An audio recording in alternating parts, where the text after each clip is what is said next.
தமிழக விவசாயிகளிடம் அதிகரிக்கும் சிறுநீரக பிரச்சனை. லான்செட் இதழில் வெளிவந்த அதிர்ச்சி தகவல்.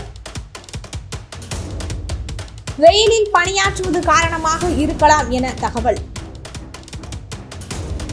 இது குறித்த முழு விவரங்களை தெரிந்து கொள்ள உங்கள் வீட்டமிழில் பாருங்கள். இது தமிழர்களின் குரல். உண்மை, சமத்துவம், சமூக பொறுப்பு கொண்ட செய்திகளுக்கு உடனே சப்ஸ்கிரைப் செய்யுங்கள்.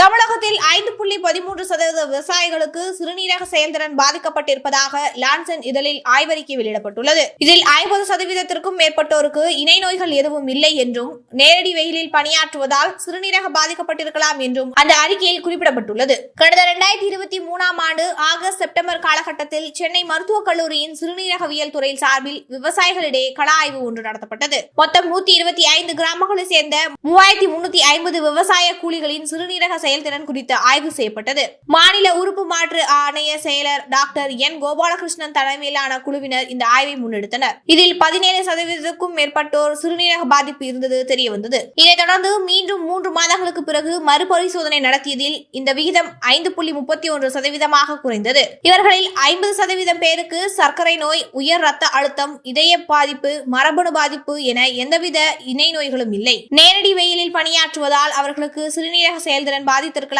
என மருத்துவர் குழு தெரிவித்துள்ளது. இது தொடர்பாக ஆய்வுக் கட்டுரை சர்வதேச லான்செட் இதழில் வெளியிடப்பட்டுள்ளது. இதில் இந்த தகவலை இடம்பெற்றுள்ளன. இது தொடர்பாக டாக்டர் என் கோபாலகிருஷ்ணன் கூறியதாவது: திறந்த வெளியில் அதிக வெப்ப சூழலில் தினமும் பல மணி நேரம் வேலை செய்யும் விவசாயிகள், கட்டுமான தொழிலாளர்கள், விற்பனை பிரதிநிதிகள், செங்கல் சூளை தொழிலாளர்கள், பூச்சி மருந்து தெளிப்பவர்கள், இரும்பு பட்டறை தொழிலாளர்கள், உப்பளங்களில் பணியாற்றுவோர் உள்ளிட்டோருக்கு உடலில் விரைவாக நீர்சத்து குறைந்து விடுகிறது. இதனால் சிறுநீரகம் வெகுவாக பாதிக்கப்படும். இது சிறுநீரக செயலிழப்புக்கு வழிவகுக்கிறது. பாதிக்கப்பட்டவர்களுக்கு சிறுநீர் வெளிப்படும் அளவு குறையாது. ஆரம்ப காலகட்டங்களில் எந்தவித அறிகுறிகளையும் உணர முடியாது. இதுகுறித்து விழிப்புணர்வு சமூகத்தில் மிக குறைவாக உள்ளது. எனவே நாள்தோறும் வெயிலில் அதிகமாக வேலை செய்யும் விவசாய தொழிலாளர்கள், கட்டுமான பணியாளர்கள் உள்ளிட்டோர் தங்களின் உடலில் நீர்சத்து குறையாமல் பார்த்துக் கொள்ள வேண்டும். வெயிலில் தொடர்ந்து வேலை செய்வோர் தங்களது உடலில் சிறிய அளவிலான அசௌகரியம் ஏற்பட்டால் கூட இரத்த அணுக்கள் பரிசோதனை, யூரியா, கிரியேட்டினின், GFR உள்ளிட்ட சிறுநீர் பொதுவான இரத்த பரிசோதனை மேற்கொள்ள வேண்டும் என்று குறிப்பிட்டுள்ளார்.